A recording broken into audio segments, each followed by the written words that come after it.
Itu sebenarnya surga itu seperti apa sih, Pak? Surga, tempat orang percaya yang sudah meninggal sekarang ada di sana. Itu bukan final destination. Semakin kita belajar banyak tentang surga, harusnya semakin kuat kerinduan di dalam diri kita untuk berkata, you harus masuk. Yang mereka lihat itu apa? Present heaven atau future heaven?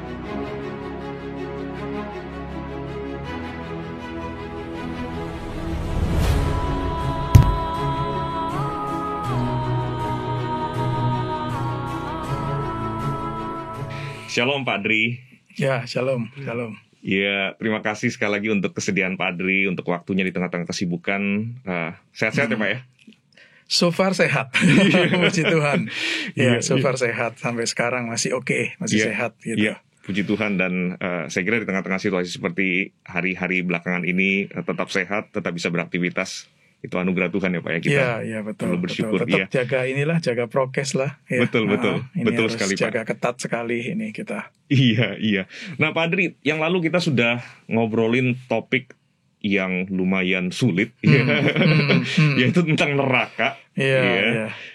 Kita sudah sempat ngobrolin 2 episode tentang neraka begitu ya. Nah hari ini kita juga akan ngobrol sesuatu yang termasuk lumayan sulit ya Pak ya. Iya. Pak Luki berikan 2 topik yang gak gampang nih. Nah itu dia Pak.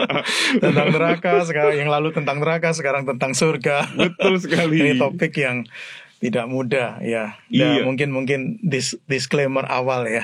Saya belum pernah ke surga ya. Nah, oke. Sama dong Pak dengan saya gitu. Jadi kalau bicara surga jangan pikir karena sudah pernah pergi ke sana maka bisa jelasin. Iya.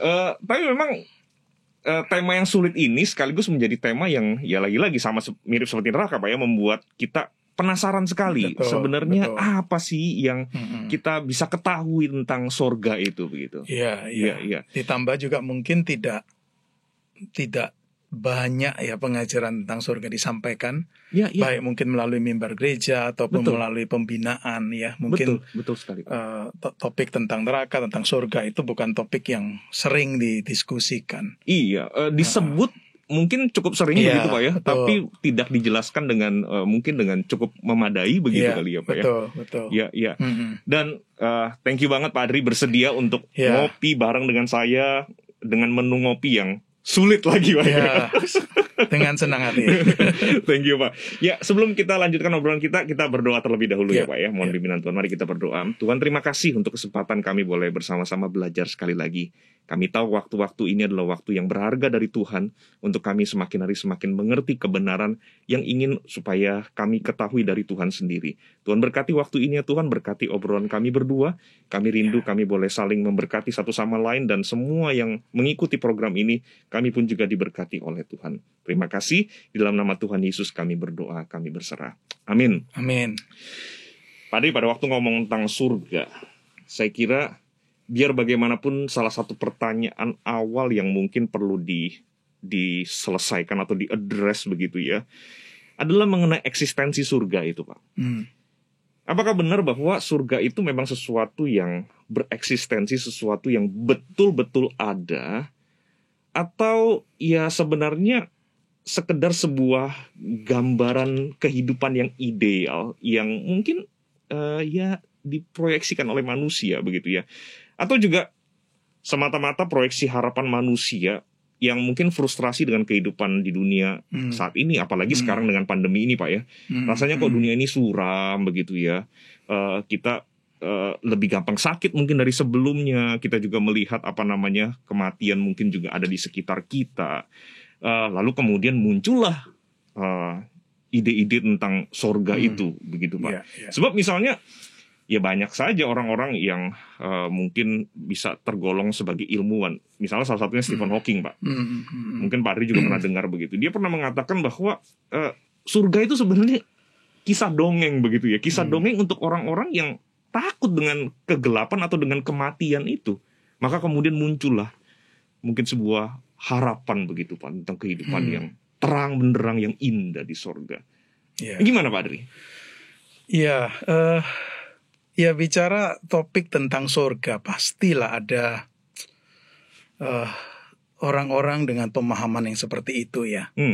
Mungkin orang itu ateis ya, atau mungkin orang itu adalah orang yang skeptik atau orang yang memang sangat kritikal sekali untuk hal-hal yang katakanlah berkaitan dengan agama atau iman begitu ya. Dan saya percaya kritikan atau serangan seperti ini bukan hanya terhadap kekristenan, tetapi juga mungkin terhadap katakanlah agama-agama lain yang juga misalnya ya percaya eksistensi surga ya. Nah, kritikan serangan seperti ini juga saya percaya bukan hanya sesempit cuma bicara topik tentang surga ya. Topik yang lain pun juga cukup sering dikritik atau diserang ya. Topik tentang neraka misalnya yang kita bicarakan juga banyak yang nggak percaya neraka itu eksis, ada atau eksis begitu ya. Dan masih banyak lah ya. Kalau kita bicara dalam kaitan dengan topik dalam kekristenan, tentu banyak juga yang diserang. Tentang Yesus, apakah Yesus memang pernah ada nih? Itu pun juga ada yang mengangkat topik itu begitu loh. Iya. Tentang Allah, kita nggak usah ngomong surga nih, tentang eksistensi Allah. Apakah memang Allah itu ada dan sebagainya. Jadi selalu ada orang-orang yang memiliki pemahaman yang seperti ini. Jadi memang bicara surga ada pandangan yang seperti yang tadi Pak Luki katakan, orang-orang menganggap bahwa ini seperti satu apa ya?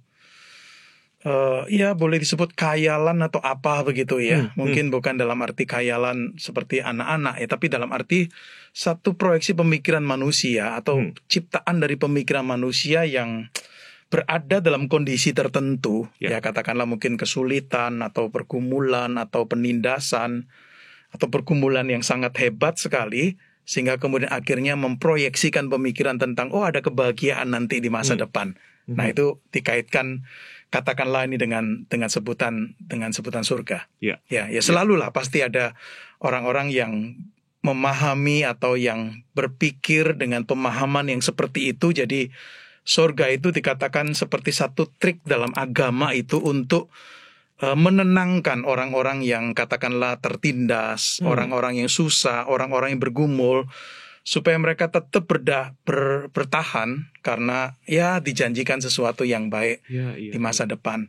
Kalau saya lihat sih mungkin sejalan dengan pemikiran tokoh yang terkenal Karl Marx ya, yang pernah mengkritik agama dan mengatakan bahwa agama itu adalah candu atau opium bagi manusia. Nah mungkin Karl Marx atau orang-orang yang sejalan pemikirannya dengan dia mengkritik agama seperti itu, maka mereka juga berpikir tentang surga itu juga seperti itu. Ya, jadi karena orang berada dalam kondisi yang tertekan, maka manusia itu memerlukan harapan di depan untuk sesuatu yang katakanlah melampaui dunia yang kejam, dunia yang jahat ini, dan maka mereka menciptakan dalam imajinasi mereka tentang sesuatu di masa depan, satu kebahagiaan, satu utopia di mana semua keinginan-keinginan yang sekarang ini kita belum terpuaskan nanti satu waktu itu akan terpuaskan ini. Jadi orang seperti Karl Marx akan berkata nggak perlu ada khayalan seperti itu, nggak perlu ada imajinasi yang mungkin tidak sehat seperti itu. Yang penting adalah bagaimana memperbaiki keadaan sekarang. Ya mungkin orang seperti Karl Marx berpikir dengan katakanlah paham komunisnya, itu berpikir bahwa akan bisa untuk memperbaiki keadaan dunia ini. Maka kalau keadaan dunia ini bisa menjadi lebih baik, maka orang tidak akan terdorong untuk menciptakan imajinasi tentang surga. Ya ini orang seperti Karl Marx atau yang sejalan pikirannya dengan dia. Di pihak yang lain ada orang-orang yang memang menyangkali eksistensi surga itu karena mereka berpikir kalau bisa tanda kutip bebas dari keyakinan bahwa surga itu ada, itu akan menolong kita lepas dari ketakutan-ketakutan yang tidak perlu. Jadi mereka beranggapan bahwa nggak usah lah mikirin itu.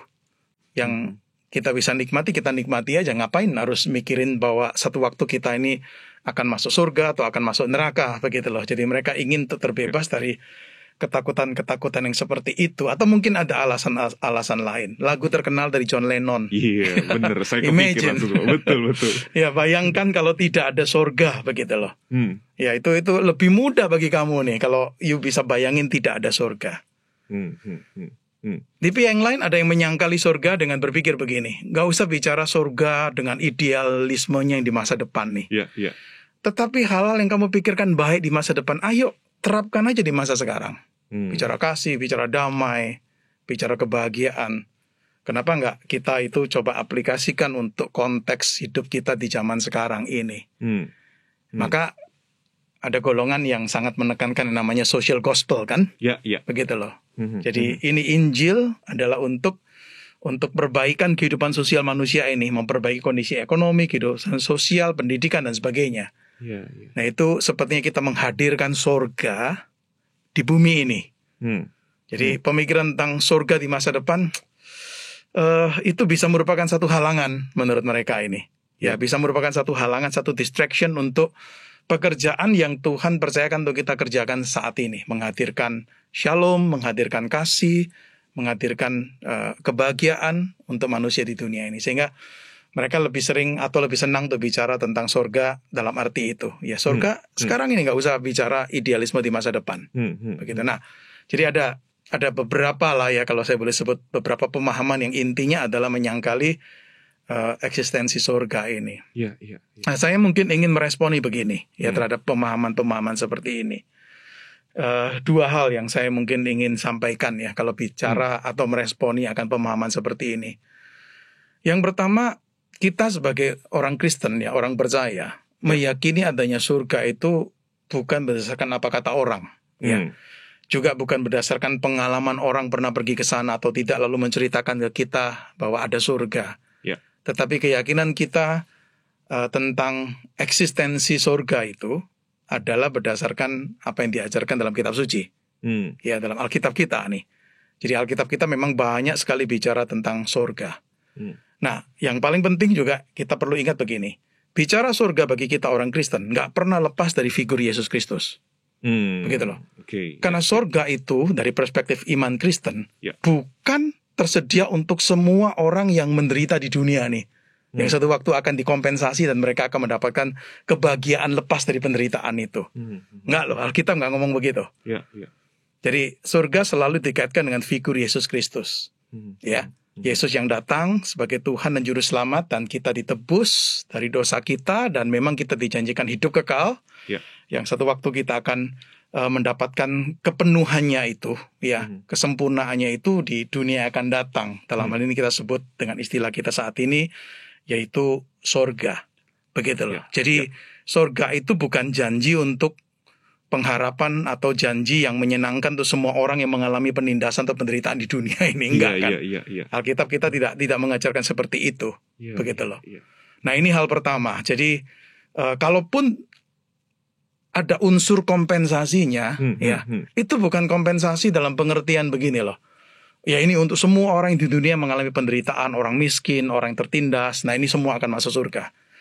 Bukan kompensasi yang kalau katakan ada unsur kompensasi itu bukan mencakup semua bentuk kompensasi ini. Ya, kalau kita pakai istilah kita ya kompensasi di surga itu ya. Tapi dalam pengertian apa? Dalam pengertian kita orang-orang percaya yang menderita demi Yesus. Begitu loh. Kita berkorban demi Kristus. Ya. Nah, ini yang akan tanda kutip dikompensasi dalam bentuk pahala yang akan kita terima nantinya. Jadi sekali lagi bukan artinya terbuka untuk bicara semua bentuk kompensasi ini. Itu hal pertama. Hal yang kedua, khususnya saya coba meresponi pemikiran orang-orang seperti Karl Marx yang beranggapan bahwa surga itu cuma khayalan dari orang-orang yang tertindas atau imajinasi imajinasi agama yang sebenarnya nggak sehat begitu ya. Saya coba meresponi begini. Katakanlah ada orang tuh punya satu kerinduan atau kebutuhan untuk sesuatu, begitu ya. Mungkin ambil contoh, mungkin dia kepingin mobil nih. Ya. Kita kan tidak bisa menilai eksistensi mobil itu ada atau tidak berdasarkan orang ini punya keinginan kuat atau tidak, begitu loh. Kan bukan itu. Kalau kita mau membuktikan mobil itu ada atau tidak, nggak usah dikaitkan dengan keinginan dari orang itu. Tapi you sendiri harus bisa buktikan apakah mobil ini eksis atau tidak. Nah, pemikiran seperti ini yang saya ingin pakai pada waktu kita bicara tentang surga ini. Ada orang-orang memang memang punya kalau disebut oleh Karl Marx punya khayalan atau kerinduan atau keinginan besar untuk sesuatu hal di masa depan. itu kan tidak selalu berarti bahwa sesuatu yang dirindukan itu bersifat fantasi atau khayalan, begitu loh. Betul, Pak. Pembuktiannya bukan karena orang ini tertindas lalu punya khayalan, maka yang dia khayalkan itu pasti sesuatu yang salah, begitu loh. Iya. Tetapi kita membuktikan surga itu eksis atau tidak berdasarkan gimana memberikan bukti, begitu loh. Jadi jangan dihubungkan dengan karena orang ini tertindas, dia punya kerinduan, punya keinginan untuk membayangkan sesuatu yang indah di masa depan. Maka kemudian karena kita berpikir ini imajinasi yang nggak sehat, lalu kita karena berpikir ini imajinasi yang tidak sehat, ini khayalan yang salah, maka berarti sesuatu itu pasti salah, begitu loh. Ini yang saya ingin pakai sebagai analogi untuk, meskipun sekali lagi ini bukan satu analogi yang sempurna, begitu. Jadi kalau mau membuktikan surga ada atau tidak, jangan dikaitkan dengan kerinduan, keinginan atau kebutuhan dari manusia ini. Tetapi harus bisa buktikan nih. Dan ini sesuatu yang memang nggak mudah. Buktikan surga itu ada atau tidak, eksis atau tidak. Nah, kembali pada poin satu tadi, bagi kita orang percaya, bicara tentang surga itu nggak bisa lepas dari apa yang dikatakan dalam kitab suci, begitu loh. Ya, maka tadi saya katakan bukan karena kita dengar dari orang lain, apa kata orang lain atau pengalaman orang lain, tetapi kitab suci sendiri berbicara realitas surga. Nah, saya meresponi dari dua perspektif ini, begitu loh. Ngomong-ngomong, Pak Adri, mana yang lebih banyak, Pak Adri? Tentang surga atau tentang neraka di dalam penelusuran Pak Adri di Alkitab? Maksudnya yang muncul lah, surga, topik surga atau neraka itu mana yang sebenarnya lebih banyak muncul ya? Wah, ini pertanyaan spontan yang mungkin. Kalau di Perjanjian Lama memang tidak terlalu sangat jelas sekali, tapi tampaknya memang bicara aspek surganya itu jauh lebih kuat, begitu, lebih banyak. Kalau di Perjanjian Lama ya. Kalau di Perjanjian Baru saya percaya ini cukup imbang lah kalau mau sebut seperti itu, meskipun kita tahu Yesus banyak bicara tentang neraka juga. Tapi bukan berarti dia sama sekali tidak bicara tentang surga. Tulisan-tulisan di kitab Perjanjian yang Baru yang lain juga mungkin saya nggak tahu persentasenya, saya nggak pernah hitung begitu begitu. Tapi realitas surga sesuatu yang memang dibicarakan, apalagi waktu kita sampai di kitab yang terakhir tuh, kitab Wahyu ya. Betul. Itu bicara tentang surga atau langit dan bumi yang baru. Oke, Pak Adri. Nah, ketika kita bicara tentang surga, umumnya kan kita itu cenderung untuk memahami bahwa surga itu adalah sesuatu tempat, begitu ya. Dengan bahasa kita menyebutnya tempat, dan tempat itu adalah tempat di mana Allah berada, begitu. Akan kita berdoa misalnya Bapa di surga sebagai orang Kristen misalnya gitu, atau kita menyebut bahwa Allah itu ada di surga, Tuhan itu ada di surga. Nah, ini jadi agak sedikit entah menarik atau mungkin membingungkan begitu, Pak Adri ya. Karena kan artinya kalau dengan pemahaman seperti itu, asumsinya adalah surga itu sudah ada terlebih dahulu, entahkah kekal atau tidak kekal, tapi yang jelas sudah ada terlebih dahulu, sudah bereksistensi terlebih dahulu sebelum bumi ini diciptakan, begitu ya. Nah, tetapi kemudian kalau kita membaca kitab Kejadian misalnya, Pak Adri, Kejadian pasal 1 begitu ya, dikatakan di situ Allah itu menciptakan, mungkin kalau bahasa Indonesia, kita bahasa Indonesia pakai istilah langit dan bumi kali, Pak Adri ya. Tapi kalau kita bahasa Inggris kan heaven and earth begitu kan ya. Mungkin bisa diterjemahkan juga sebagai sorga dan bumi gitu. Seolah-olah di saat yang sama. Nah, ini bagaimana memahami teks ini dalam kaitan tentang sorga itu, Pak Adri? Iya, mungkin saya ingin menjawab pertanyaan itu dengan memberikan penjelasan dulu tentang pemakaian istilah sorga nih. Dalam bahasa Ibrani itu selalu dalam bentuk jamak, plural, heavens. Ya, kalau kita terjemahkan seperti itu, shamayim. Kalau dalam bahasa Yunani itu uranos.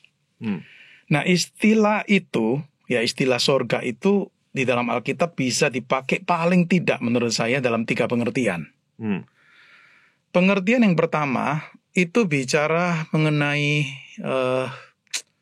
angkasa di atas kita nih. Gitulah. misalnya dikatakan burung-burung di udara. Oh, okay. Begitu. Itu kan burung-burung, terjemahan harafiahnya burung-burung di langit. Oke. Begitu loh. Ya, ya.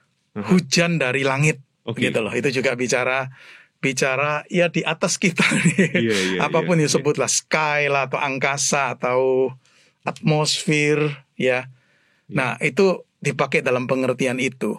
Itu pakai kata Ibrani yang sama. Sama. Betul. Okay, Itu dipakai. Kalau you lihat cukup banyak nih bicara tentang burung di langit, burung di udara, lalu hujan dari langit, embun dari langit, begitu ya. Ada kalanya di dalam teks tertentu itu dipakai dalam kalimat-kalimat yang figuratif seperti Allah itu menutupi langit dengan awan-awan, bisa seperti itu ya. Nah, ungkapan itu menunjukkan sesuatu yang di atas kita nih. Kita sebut aja lah sky nih, angkasa. Ya. Yang kedua, itu dipakai di dalam kaitan dengan tetap di atas kita. Ya, kalau kita bicara secara ini ya, secara apa? Bukan secara saintifik nih. Iya. Karena di atas kita belum tentu orang tinggal di negara lain itu persis di atas kita. Tapi kan kita selalu menuju ke atas ya. Betul. Angkasa, udara. Lalu yang kedua itu dalam pengertian begini. Kalau di dalam Alkitab itu, khususnya di Kejadian pasal 1 itu ada yang disebut cakrawala. Oke, ya. Betul. Itu di Kejadian pasal 1 ayat 7, 8, kemudian ayat 14, 15, begitu ada dipakai satu istilah cakrawala. Dan yang uniknya memang di ayat 14, 15 Kejadian 1 dikatakan jadilah benda-benda penerang pada cakrawala untuk memisahkan siang dari malam. Biarlah benda-benda penerang itu menjadi tanda ya, dan seterusnya. Begitu. Jadi ada sepertinya ada lokasi dari benda-benda penerang ini, matahari, bulan, bintang lah, boleh katakan seperti itu. Maka juga muncul ungkapan-ungkapan di dalam Alkitab, misalnya bintang di langit, ya. Ya, Tuhan berkata kepada Abraham, keturunanmu akan seperti banyaknya bintang di langit, seperti itu. Nah, istilah itu juga punya arti merujuk langit di sini tentu bukan dalam pengertian heaven yang kita diskusikan hari ini, begitu. Tapi dalam pengertian sesuatu yang ada di atas kita, mungkin lebih jauh lagi dari sekedar cuma angkasa di atas kita, tetapi mencakup ini nih, yang kita sebut outer space, mungkin begitu angkasa, ya. Ruang angkasa. Iya. Begitu loh, mencakup itu. Nah, itu pengertian yang kedua. Meskipun ada orang beranggapan bahwa pengertian nomor 1 dan nomor 2 ini sebenarnya agak mirip begitu loh. Jadiin satu aja dah. Begitu loh. Nah, tapi saya membedakan supaya kita tahu lah bahwa memang lokasi dari bintang-bintang, bulan, matahari itu kan mungkin lebih jauh daripada yang kita bayangkan cuma sekedar di atas kita. Meskipun secara fenomena kita memang bisa lihat sih dengan mata kita di atas kita, begitu ya. Betul. Dan sekali lagi ini menggunakan kata yang sama ya. Kata yang sama. Begitu loh. Jadi cukup banyak digunakan dalam dua pengertian itu. Nah, yang ketiga barulah yang sekarang ini kita bicarakan. Yaitu bicara tentang orang sebut sebagai tempat kediaman Allah atau tempat tinggal Allah. Tetapi kita perlu tahu satu hal dengan jelas sekali. Bahwa kita bicara surga dalam pengertian yang ketiga ini, kita bicara satu, kalau saya sebut satu wilayah atau satu realitas yang nggak kelihatan. Kita bukan bicara sesuatu yang fisik, begitu loh. Ya kan, memang betul banyak ayat-ayat dalam Alkitab menunjukkan surga itu sepertinya itu adalah tempat di mana Allah ada, Allah memerintah, Allah menjalankan pemerintahnya atas alam semesta ini. Ya, ada ayat yang berkata surga adalah tahtaku, misalnya seperti itu, begitu ya. Yesus mengajari kita berdoa Bapa kami yang ada di surga, begitu. Jadi memang di satu pihak memang kita tahu ada yang kita sebut satu tempat nih, di mana Allah ada di sana. Dan selalu memang gambarannya selalu di atas, karena Allah memandang dari surga seperti memandang ke bawah dari surga, selalu ada gambaran ke arah sana ya, meskipun kita nggak tahu lokasinya di mana. Tapi yang saya ingin tekankan adalah di poin pengertian yang ketiga ini, yaitu ini satu wilayah yang rohani, satu wilayah yang tidak kelihatan, begitu loh. Ya, nah dari tiga pengertian ini, kalau dikaitkan dengan Kejadian 1 ayat 1 tadi ya, saya melihat Kejadian 1 ayat 1 menciptakan langit dan bumi ya. Istilah langit dan bumi itu memang satu istilah yang agak khusus dipakai beberapa kali dalam Alkitab ya. Digabung seperti itu Orang sebut itu seperti satu gaya bahasa yang namanya merismus. Jadi mau menggambarkan sesuatu dengan dengan memakai katakanlah dua kata yang berlawanan atau dua kata yang ekstrim begitu loh. Mau menggambarkan sesuatu yang menyeluruh nih. Maka pengertian langit dan bumi atau heavens and earth di Kejadian 1 ayat 1 itu bicara tentang alam semesta ini. Dunia ini, universe ini, kosmos ini begitu. Jadi bukan cuma bumi tempat kita tinggal nih. Tetapi sesuatu yang memang menyeluruh termasuk alam semesta kita semua mencakup di mana terkait dengan tentu kehidupan manusia juga begitu ya. Nah, saya melihat di dalam pengertian itu ya sehingga Kejadian 1 ayat 1 itu tidak terkait dengan poin pengertian yang ketiga. Gitu loh. Karena Kejadian 1 ayat 1 itu bicara tentang Tuhan menciptakan alam semesta ini gitu loh. Nggak bicara dalam kaitan misalnya dengan makhluk-makhluk yang supranatural gitu loh. Karena ada orang bertanya malaikat diciptakan kapan diciptakan? Kita nggak tahu nih, Alkitab kan nggak mencatat. Nah, apakah termasuk itu saya nggak yakin sih. Kejadian 1 ayat 1 dan kalau kita lanjutkan ke Kejadian 2 begitu ya, itu bicara tentang dunia ini, alam semesta ini, kosmos ini, universe ini yang diciptakan begitu loh. Nah itu sehingga Kejadian 1 ayat 1 bagi saya tidak menyinggung atau tidak membicarakan tentang ini nih yang kita sebut sebagai tempat tempat kediaman Allah begitu loh, kalau kita boleh katakan seperti itu. Wah, itu. Wah, thank you banget Pak dengan memberikan penjelasan ada 3 kategori atau 3 pemakaian terhadap kata yang sama ini. Saya kira mencerahkan banget ya untuk kita bisa memahami dengan lebih tepat lah, lebih akurat begitu. Karena kalau enggak seolah-olah dicampur jadi satu gitu kan. Betul. Tapi saya tahu juga ada orang berpandangan begini, melihat Kejadian 1 ayat 1 itu mencakup juga tentu dunia yang nggak kelihatan. Tapi kalaupun katakanlah orang berpandangan seperti itu dan benar, ya kita bisa simpulkan berdasarkan apa yang tadi kamu tanyakan ya, yaitu bahwa memang kalau itu tercakup dalam Kejadian 1 ayat 1, berarti memang surga itu tanda kutip belum ada. Gitu loh, belum ada. Jadi pada waktu diciptakan baru ada. Tapi problemnya yang tadi saya katakan, Alkitab nggak memberitahukan kepada kita tentang penciptaan malaikat nih. Karena malaikat ini kan juga ada di wilayah nggak kelihatan ini, begitu loh.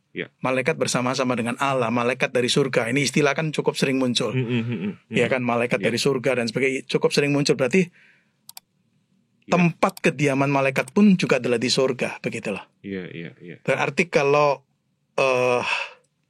malaikat belum diciptakan misalnya begitu, berarti kita mungkin bisa mengatakan ya surga dalam pengertian ketiga itu belum ada. Dan ya jangan lupa Allah itu kan Allah yang maha ada begitu loh. Betul. Begitu ya. Dia sebelum segala sesuatu ada, dia ada.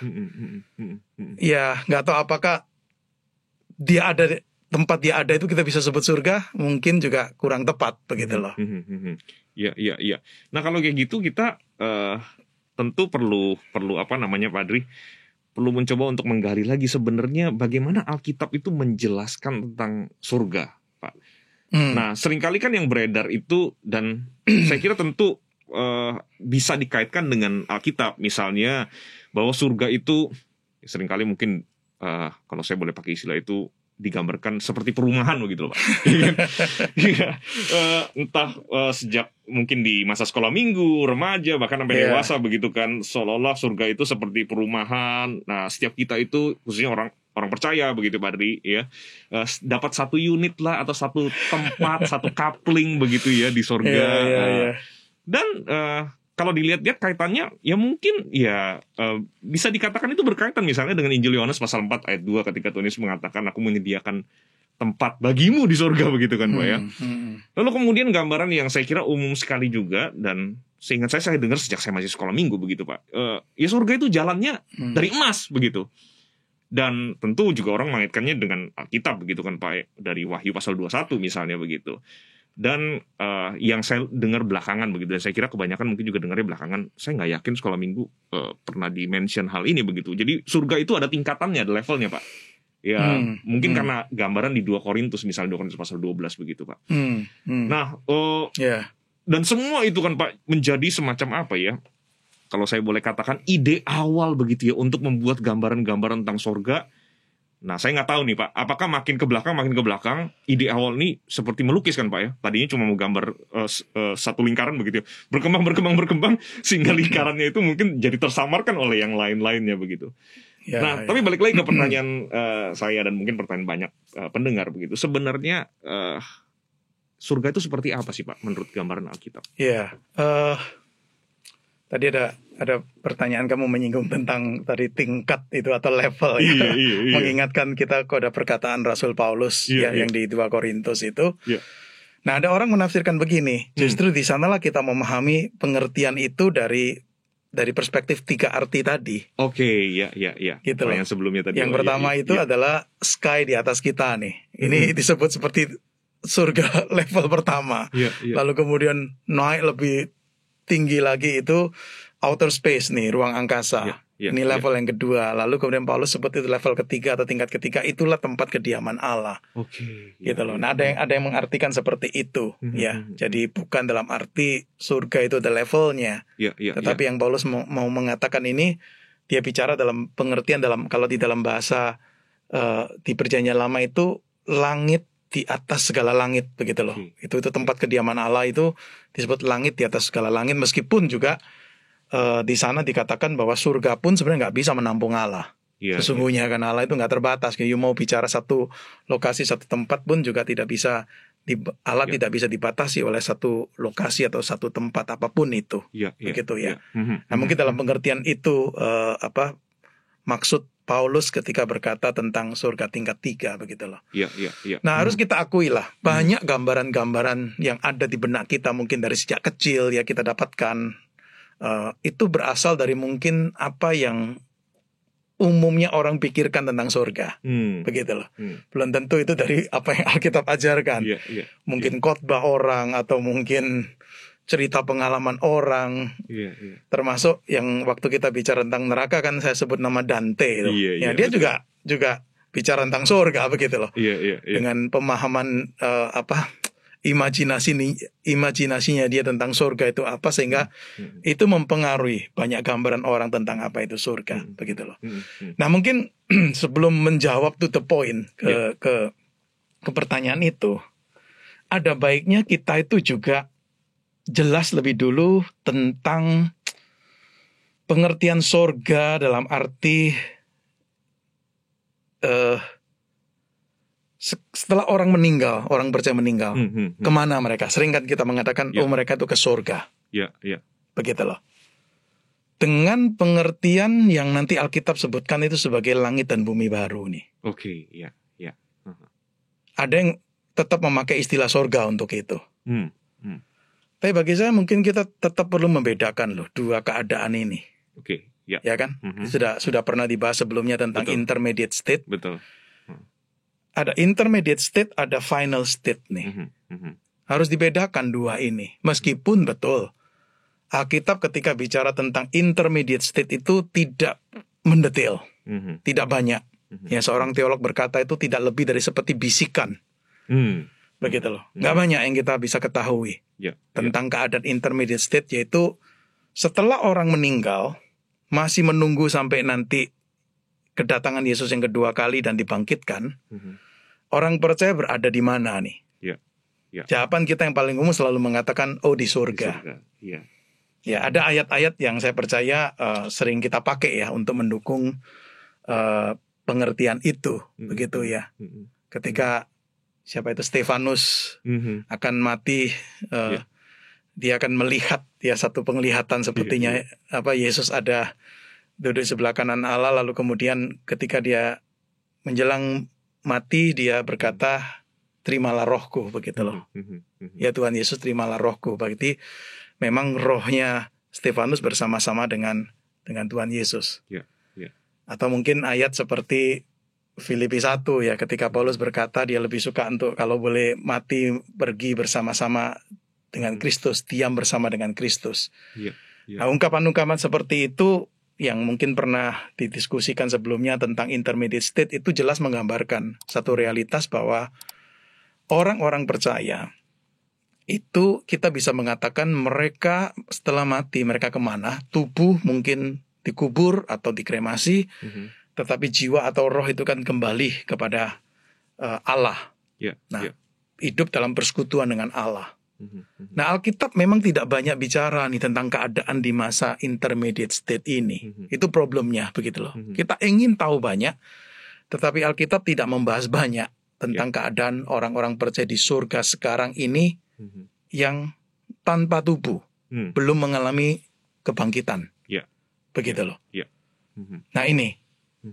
Nah, jadi kita nggak akan bisa banyak bicara kecuali ya mungkin beberapa hal, misalnya yang jelas mereka tanpa tubuh, ya, mereka sadar, tetap sadar. Di Wahyu pasal 6 itu digambarkan orang-orang yang mati syahid itu digambarkan seperti berada di bawah mezbah dan mereka sadar, mereka bisa berteriak atau bisa berdoa kepada Allah, ya, mereka bisa bertanya kepada Allah, berarti memiliki kesadaran, ya.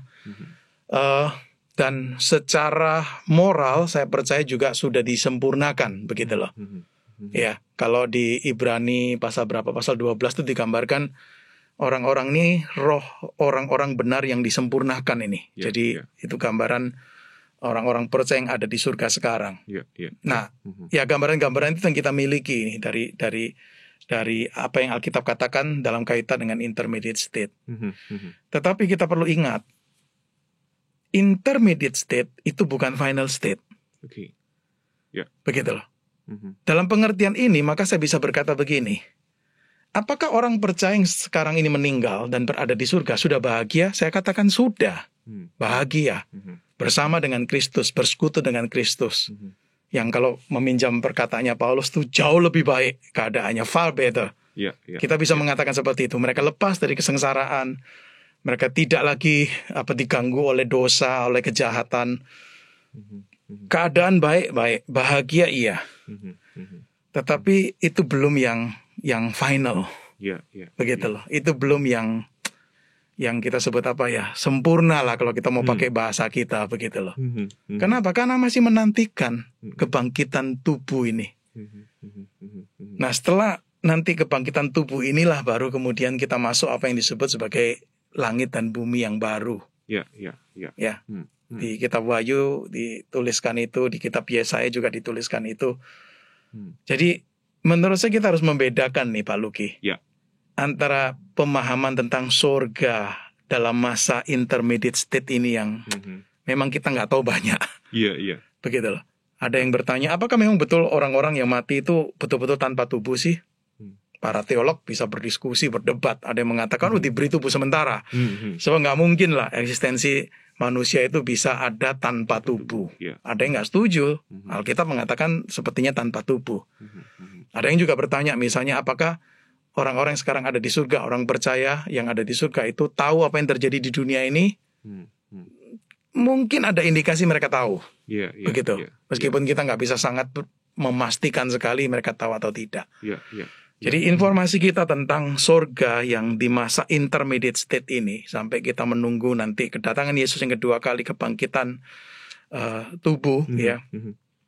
Nah, pengetahuan kita tentang surga itu sangat-sangat ini sekali lah, tanda kutip sangat minim sekali gitu, nggak banyak yang kita ketahui. Begitu. Nah, baru nanti masuk ke langit dan bumi yang baru, mungkin ada hal tertentu yang kita bisa lihat Alkitab ngomong apa tentang keadaan ini. Jadi surga, tempat orang percaya yang sudah meninggal sekarang ada di sana, itu bukan final destination. Begitu loh. Karena masih menantikan final destination nantinya. Yaitu setelah Tuhan datang, dibangkitkan, tubuh dibangkitkan, lalu kemudian ya roh atau jiwa itu bersatu lagi dengan tubuh, dan kemudian bersama-sama dengan Tuhan ada dalam kekekalan di langit dan bumi yang baru. Maka ada orang membedakan istilah dengan mengatakan, ada yang mengatakan the present heaven dan the future heaven. Gitu. Ada yang memakai istilah lain lagi, the intermediate heaven and the final heaven.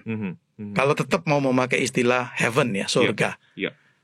Meskipun juga saya tahu ada orang-orang tertentu yang nggak setuju. Mereka mengatakan bicara nanti tentang new heaven, new earth, kenapa kita nggak bicara aja tentang new heaven, new earth, begitu loh.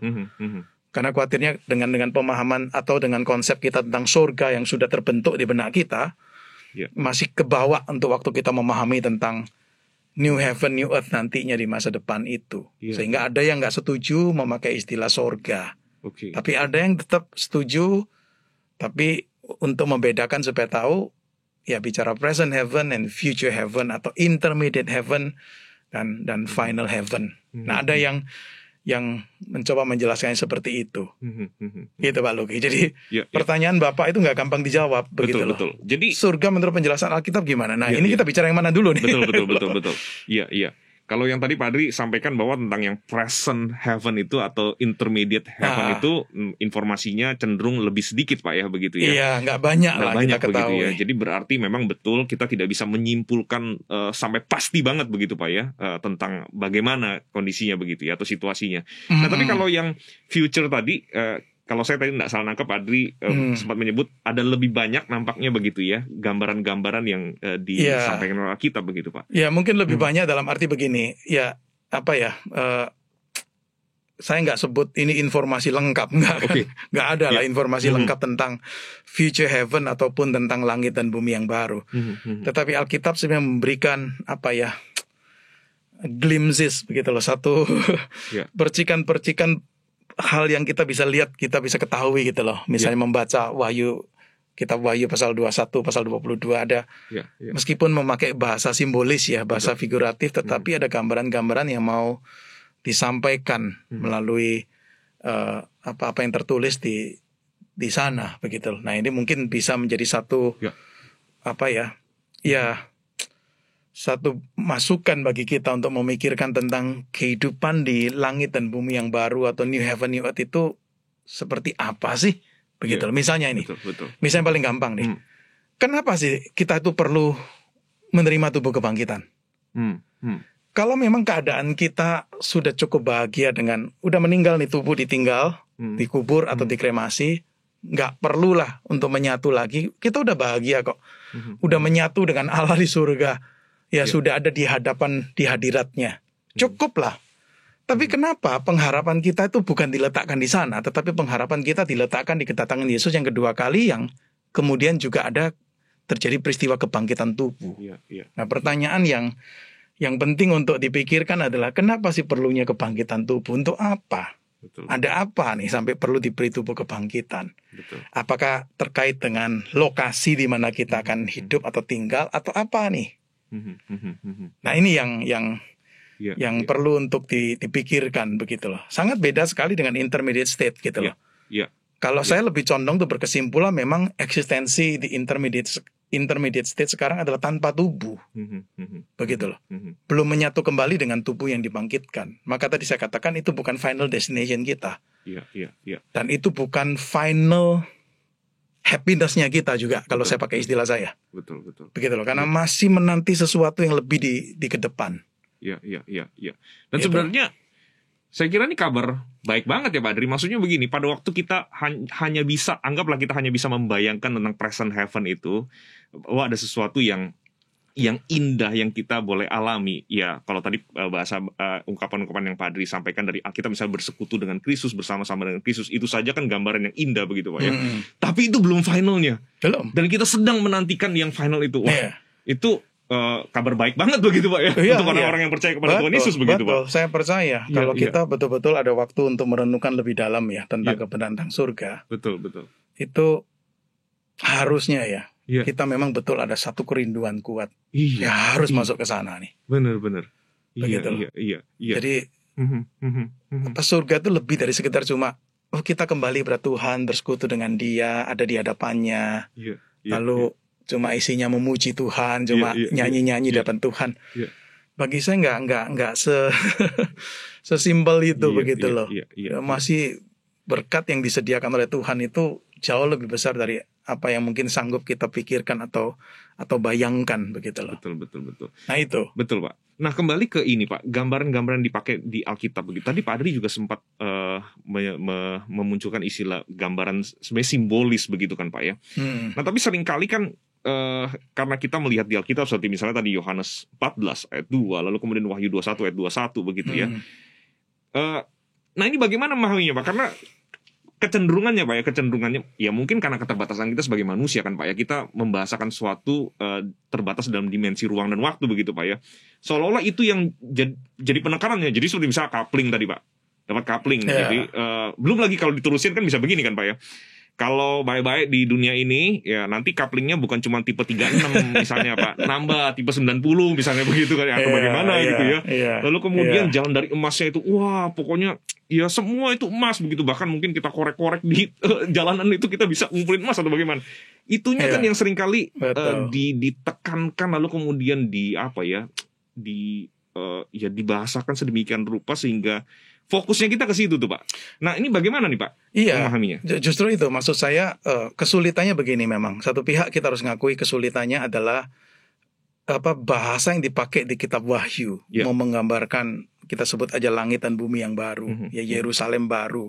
Atau kita sebut future heaven itu kan bahasa-bahasa yang simbolis begitu loh, nggak harafiah begitu loh. Nah kita harus mencari makna di balik dari gambaran-gambaran simbol itu. Mau menggambarkan apa sih? Mau menggambarkan realitas apa sih? Begitu. Cuma kan sayangnya orang membaca itu langsung mengharafiakan atau cuma berfokus pada arti harafiah sampai kemudian mau menggambarkan keindahan surga itu dengan gambaran seperti itulah, jalannya dari emas, pintu gerbangnya dari batu permata dan sebagainya. Padahal itu bahasa-bahasa simbolis yang mau menunjukkan sesuatu yang luar biasa ketika engkau masuk di dalamnya. Begitu loh. Begitu loh. Makanya ekspektasi kita tentang untuk langit dan bumi yang baru itu sebenarnya memang sesuatu yang wow begitu loh. Ya, untuk kita pikirkan begitu ya. Dan kenapa tadi saya mengatakan kalimat bahwa semakin kita belajar banyak tentang surga ya, dalam pengertian new heaven new earth begitu loh. Harusnya semakin kuat kerinduan di dalam diri kita untuk berkata kepada diri kita bahwa you harus masuk nih. Betul. Kamu bisa ngerti kenapa Paulus tuh bisa berkata di Roma 8 ya, penderitaan masa sekarang gak sebanding dengan kemuliaan yang akan datang. Kenapa orang-orang percaya yang menderita begitu luar biasa bisa bertahan kuat di dalam penderitaannya? Karena pandangan ke depan ini. Melihat bahwa yang dijanjikan itu luar biasa mulianya. Begitu. Dan ini kembali lagi ke poin Pak Adri di awal tadi ya Pak ya, bahwa ini tersedia di dalam Kristus Yesus, melalui Kristus Yesus Pak ya. Dan ya berbahagialah setiap kita yang percaya kepada Tuhan Yesus ya Pak ya. Jadi kita bicara surga jangan dibuat jadi umum begitu ya, seolah-olah nggak ada hubungannya dengan pribadi Yesus Kristus. Nah kita bicara dari perspektif Kristen selalu lah. Kita hubungan dengan Kristus. Kenapa? Karena Kristus ada di sana juga. Kristuslah yang menjanjikan kan. Aku menjadikan tempat bagimu. Betul. Maka hanya bagi pengikut-pengikutnya, hanya bagi orang-orang yang percaya kepada Dia. Begitu loh. Iya, oke Pak Adri. Nah, sedikit konfirmasi mengenai beberapa istilah tadi supaya saya kira menolong kita untuk lebih lebih mudah begitu memahami. Jadi kalau di dalam kitab Wahyu misalnya istilah langit dan bumi yang baru, Yerusalem baru itu selalu mengacu kepada future heaven atau final heaven itu Pak ya. Begitu ya. Oke. Ya, supaya kalau baca lebih memahami begitu. Dan saya percaya kalau di Wahyu pasal 21, 22 itu digambarkan dengan memakai istilah langit dan bumi yang baru, mengingatkan kita Kejadian 1 ayat 1 tadi. Iya, betul Pak. Jadi ini betul-betul satu new creation, satu penciptaan yang baru begitu loh. Kalau Kejadian 1 ayat 1 itu Allah menciptakan creation dalam arti ini loh, universe, kosmos yang baru. Nah gambaran yang mau ditunjukkan di kitab Wahyu dengan memakai istilah yang sama tetapi ditambahin dengan kata new itu. Nah itu mau menggambarkan ada sesuatu penciptaan baru atau mungkin pembaharuan dilakukan dengan dunia ciptaan ini, dengan alam semesta ini. Nah itulah yang akan menjadi tempat di mana kita ada nanti di dalam kekekalan. Ya. Setelah Yesus datang kedua kali, setelah kita menerima tubuh kebangkitan, kita ada di sana. Jadi harus dibedakan dengan apa yang saya sebut tadi dengan istilah the present heaven. Ya. Di dalam masa intermediate state ini. Iya, iya. Gitu. Betul. Iya. Iya. Nah, Padri, dari tadi kita sudah ngomongin hal-hal yang saya kira membuat kita wow, hanya sekedar membayangkan final heaven itu saja. Saya kira kalau kita bisa membayangkannya, meskipun bayangan kita tentu sangat sederhana sekali gitu ya, itu udah wow banget begitu kan Pak ya, dan membuat kita mestinya looking forward to it begitu ya, kita merindukan kesempatan untuk boleh menikmati apa yang Tuhan janjikan buat orang-orang percaya begitu ya. Nah tapi yang menarik juga kan begini ya Pak Adri ya,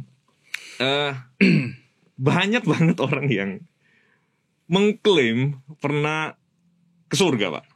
Tadi Pak Adri sudah ngomong dari awal begitu ya, belum pernah begitu ya. Iya, tapi banyak banget. Iseng saja misalnya waktu saya googling begitu ya Pak ya, dari satu sumber saja misalnya, dan ini hanya mengacu kepada mungkin konteks dunia barat begitu ya, artikel itu sudah bisa menggabungkan, mengumpulkan, mengkompilasi 14 orang sedikitnya yang menceritakan pengalamannya itu pernah ke surga begitu. Dan saya kira konteks kita pun, kita juga mendengar di sekitar kita ada orang-orang yang bahkan mungkin bolak-balik ke surga begitu. Dan kalau dibilang mustahil, kok sepertinya pada waktu baca pengalaman Paulus misalnya, meskipun ya tentu nanti boleh dibantu dijelaskan juga Pak, tidak terlalu jelas juga apakah dia yang dimaksud tuh siapa begitu ya, karena agak ambigu begitu pronoun atau kata ganti orang yang dipakai begitu. Tapi kalau kita asumsikan itu adalah Paulus begitu ya, kok kayaknya ada indikasi bahwa dia sebagai manusia itu pernah dibawa ke sorga, dan artinya membuka possibility bahwa ya memang mungkin saja ada manusia yang somehow pernah dibawa ke sorga begitu Pak. Ini meskipun sekali lagi Pak Adri belum pernah surga begitu Pak ya. Tapi bagaimana kita menyikapi fenomena ini? Ya memang betul sih. Kita harus akui lah, banyak sekali pengalaman yang diceritakan baik dalam bentuk kesaksian atau dibuat dalam bentuk tulisan di buku, film atau mungkin juga, film juga, pengalaman orang-orang yang pernah dibawa ke surga juga ke neraka loh. Iya, juga betul, begitu ya. Kalau kita googling aja di internet mungkin banyak sekali. Lihat bisa cari buku di Amazon.com ya, cari aja buku tentang itu, juga saya percaya tidak sedikit buku-buku tentang itu. Ada satu buku yang saya pernah lihat tulisannya, judulnya itu 40 hari di heaven, di surga. Menceritakan pengalamannya, lalu di sana dia bisa ngobrol dengan Abraham, Musa, Daniel, dengan Paulus, dengan tokoh lain mungkin. Lalu ada juga yang terkenal itu satu pendeta, kalau nggak salah, pendeta baptis di Amerika beberapa tahun yang lalu, menulis buku 90 menit di surga. Lalu juga ada cerita seorang anak kecil berusia 4 tahun yang dibawa ke surga, lalu kemudian pengalamannya diceritakan, lalu dibuat dalam bentuk buku yang Heaven is for Real, kalau nggak salah itu judulnya. Ya kita harus akui lah, begitu banyak sekali. Ada juga yang ini Pak, katanya Pak, sudah ke surga lalu kemudian bisa selfie sama Tuhan Yesus loh. Itu banyak banget cerita-cerita seperti gitu Pak. Iya, saya gini, saya mungkin tidak menyoroti ketulusan dari para penulis buku-buku seperti ini ya. Saya mungkin nggak menyoroti tulus atau enggak gitu ya. Itu bukan hak saya untuk menilai mereka juga. Saya juga tidak berani mengklaim bahwa saya bisa mengevaluasi secara akurat ya mengenai apa yang mereka ceritakan tentang apa yang mereka alami begitu loh. Tetapi saya kembali kepada prinsip yang sangat mendasar sekali, yaitu dalam satu hal kita harus yakin pasti bahwa informasi yang kita dapatkan tentang surga itu adalah dari kitab suci, dari firman Allah begitu loh. Ya kan? Tentang kematian, tentang neraka, tentang surga. Kita kembali kepada poin yang sangat-sangat basic ini. Maka dari perspektif ini, dari poin atau prinsip ini, kita perlu sangat hati-hati sekali untuk tidak mendasarkan iman kita itu pada pengalaman dari manusia. Ya, Alkitab sebagai penuntun kebenaran yang yang kita bisa sandari ya, yang reliable mengenai kehidupan setelah kematian itu. Saya khawatirnya begini loh. Pertama, ada orang-orang yang mengklaim bahwa dengan pengalaman itu, maka kemudian mereka punya sepertinya otoritas untuk berbicara tentang surga. Yang saya mungkin cukup kaget tadi saya sebut nama seorang pendeta satu gereja di Amerika Serikat begitulah ya, yang ceritakan 90 menit di surga begitulah. Jadi dia kemudian setelah pengalaman itu, dia sebenarnya merasa bahwa dia itu punya otoritas untuk bicara tentang surga nih. Saya sekarang bisa secara otoritatif tuh bicara tentang surga. Begitu loh. Nah, saya kan khawatir nih kalau sampai seperti ini. Saya ambil contoh ini seorang pendeta Kristen begitu loh ya. Saya nggak bicara dari mungkin dari agama lain ya, orang dari agama lain, tapi dari Kristen aja sendiri sampai bisa mengatakan seperti itu. Sepertinya pengalaman dia itu menjadi hal yang memiliki otoritas begitu loh. Ini bicara tentang surga ini dengerin kesaksianku nih. Betul. Dan bagi saya ini sangat beda sekali dengan pengalaman katakanlah Paulus. Ya, saya tetap percaya bahwa Paulus mengalami satu pengalaman khusus memang. Ya, saya menafsirkan 2 Korintus pasal 12 itu dari realitas pengalaman Paulus sendiri. Gitu loh. Tetapi kalau kita lihat ya di 2 Korintus 12 itu, apa yang Paulus katakan itu bukan sesuatu yang bertujuan untuk kemudian sepertinya dia mau menunjukkan kehebatan dirinya atau otoritasnya. Enggak, bahkan dia cerita itu sesuatu peristiwa yang sudah lewat 14 tahun begitu loh. Ya, bagaimana realnya pun dia juga mengatakan ini kan, entah di dalam tubuh aku tidak tahu, entah di luar tubuh aku tidak tahu. Nah, ini pengalaman yang mungkin memang luar biasa. Sampai Paulus juga enggak bisa berani menyimpulkan di dalam tubuh atau di luar tubuh atau dia dapat penglihatan atau apa, dia nggak tahu begitu. Tapi saya tafsirkan bahwa ini pengalaman Paulus yang sudah terjadi 14 tahun sebelumnya. Itu pun dia nggak pernah cerita sepertinya. Kalau nggak dipaksa tanda kutip untuk cerita pengalaman itu dalam konteks di 2 Korintus pasal yang ke-12 nih. Ya, karena Paulus diserang ya, dianggap ya mungkin rasul palsu atau rasul yang tidak punya otoritas dan sebagainya begitu loh. Paulus berhadapan dengan orang-orang yang mau menunjukkan kehebatan atau kemampuan mereka sebagai sebagai tanda bahwa mereka itu adalah hamba Tuhan atau orang yang dipakai oleh Tuhan. Nah, Paulus bukan orang seperti itu. Ya. Paulus nggak mau menunjukkan kehebatan dia, tapi kalaupun dia mau cerita, akhirnya cerita ini itu pun dengan ini ya. Dia mengatakan seperti ini di 2 Korintus 12 ayat 1. Aku harus bermegah sekalipun memang hal itu nggak ada faedahnya. Dia sebenarnya agak reluctant begitu. Kalau mau nggak perlu lah seperti ini.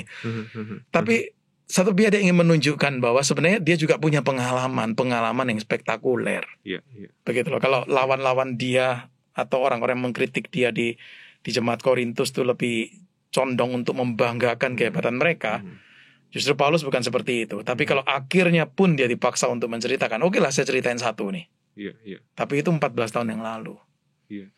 Dan nggak mendetail sekali kan. Paulus mengatakan bahkan di sini cuma dikatakan tiba-tiba diangkat ke Firdaus mendengar kata-kata yang tak terkatakan yang tidak boleh diucapkan manusia. Begitu loh. Paulus cuma berhenti sampai sana, kemudian nggak ceritain apa lagi begitu loh. Gitu kan. Nah, sangat beda sekali kan dengan cerita pengalaman orang-orang yang ada sekarang sampai mendetil apa yang dialami di sana. Yaitu yang tadi saya katakan ada buku yang menceritakan bagaimana dia kongko ngobrol dengan Abraham, dengan Paulus, dengan ini. Tadi Pak Luki katakan ada yang selfie. Ada yang mungkin minum teh bersama. Saya pikir what for? Begitu apa sih? Untuk apa nih? Begitu sangat kontra sekali dengan pengalaman orang seperti Paulus yang tidak menceritakan, sangat mendetil sekali, dan itu pun kalau dia nggak dipaksa untuk menceritakan, dia tidak akan menceritakan. Jadi tidak menyombongkan dan tidak menceritakan dengan sangat-sangat mendetil. Begitu loh. Jadi itu saya lihat sangat beda sekali. Nah, kembali pada prinsip dasar tadi. Jadi artinya begini.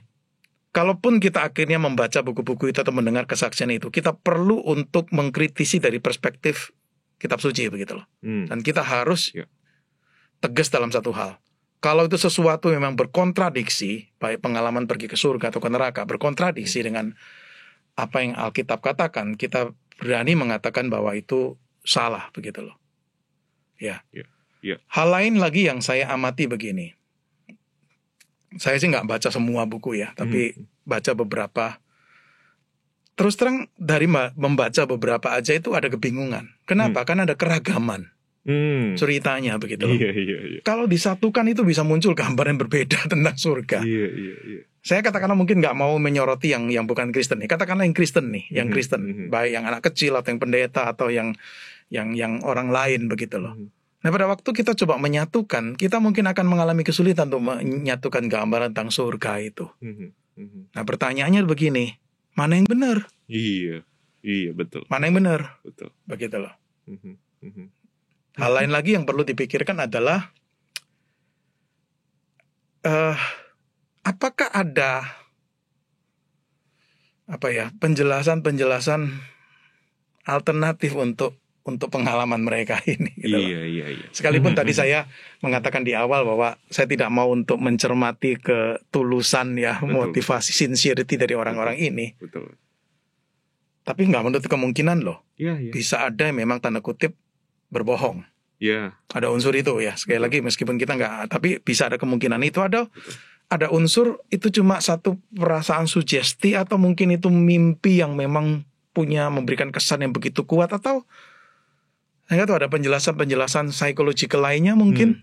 Nah saya bukan ahli di sana begitu loh. Saya coba pikirkan apakah mungkin ada penjelasan alternatif kenapa ada orang bisa mengalami pengalaman yang seperti ini. Begitu loh.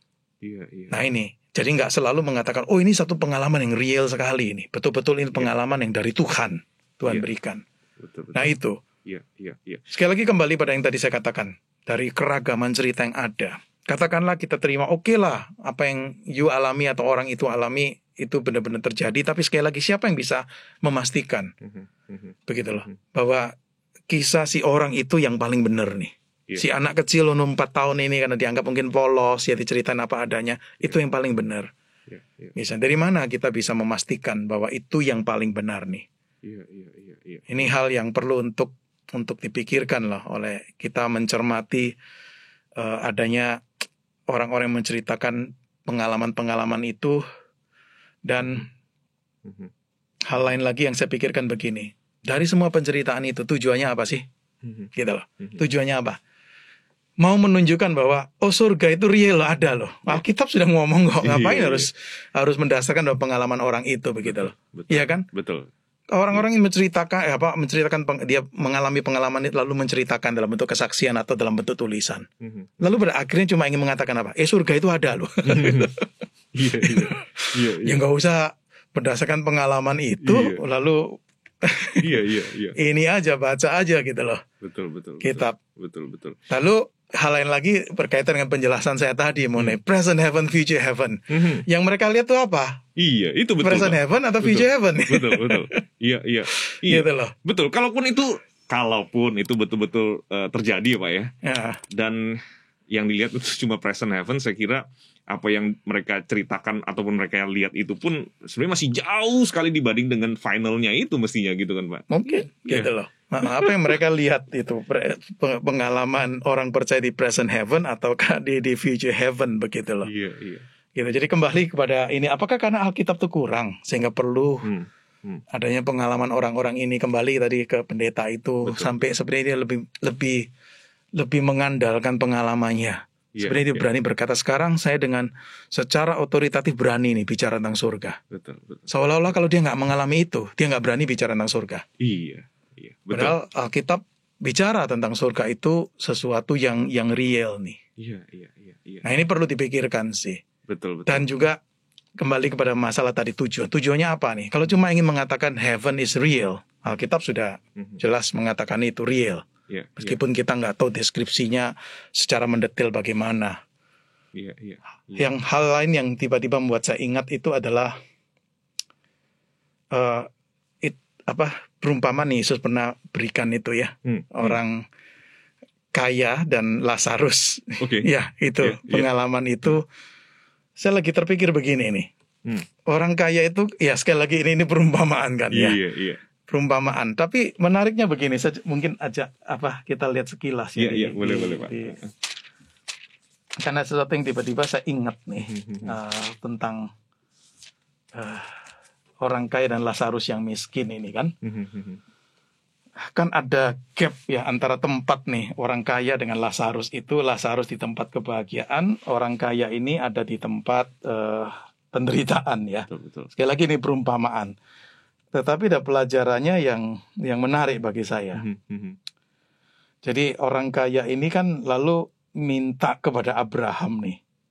Aku meminta kepadamu Bapak supaya engkau menyuruh dia ya ke rumah ayahku sebab masih ada 5 orang saudaraku, supaya memperingati mereka dengan sungguh-sungguh agar mereka jangan masuk kelak ke dalam tempat penderitaan ini.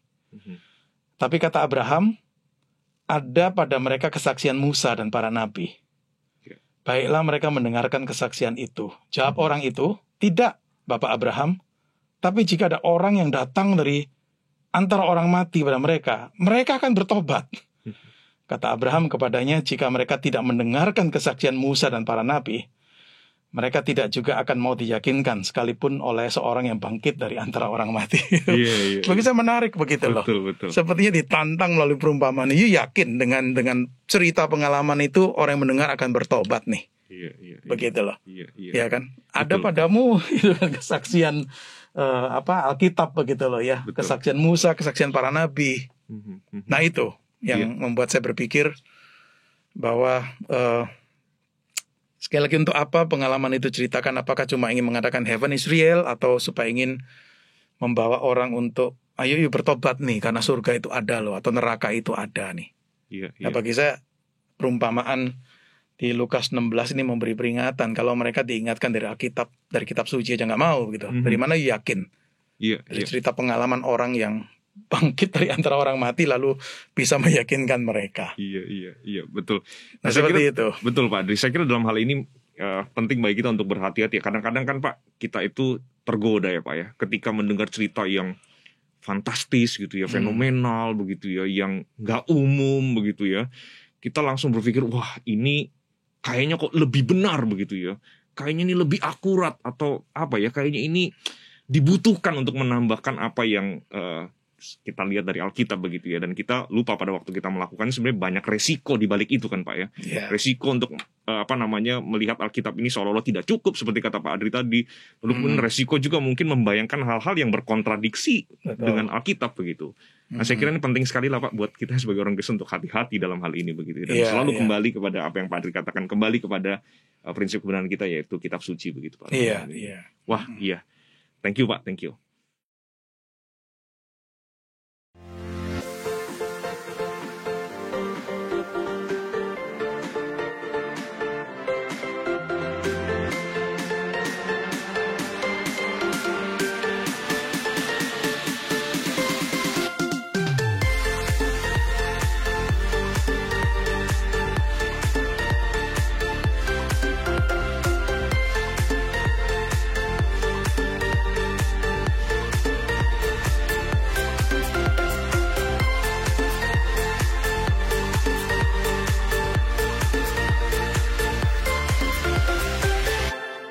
Memang iblis bisa mampir ke sorga atau mondar-mandir ke sorga sebagaimana yang digambarkan di kitab Ayub ini Pak. Heaven itu bukan bicara tuh lokasi di mana nih, tetapi satu realitas yang mungkin aja berdampingan dengan kita ini. Wah, kayaknya kalau aktivitasnya cuma begitu, kayaknya membosankan sekali begitu Pak di sorga begitu ya. Kenapa sih perlu ada kebangkitan? Kenapa sampai perlu ada tubuh kita itu dibangkitkan? Kenapa dipakai istilah new heaven, new earth? Kenapa nggak dipakai istilah to the point aja, sorga?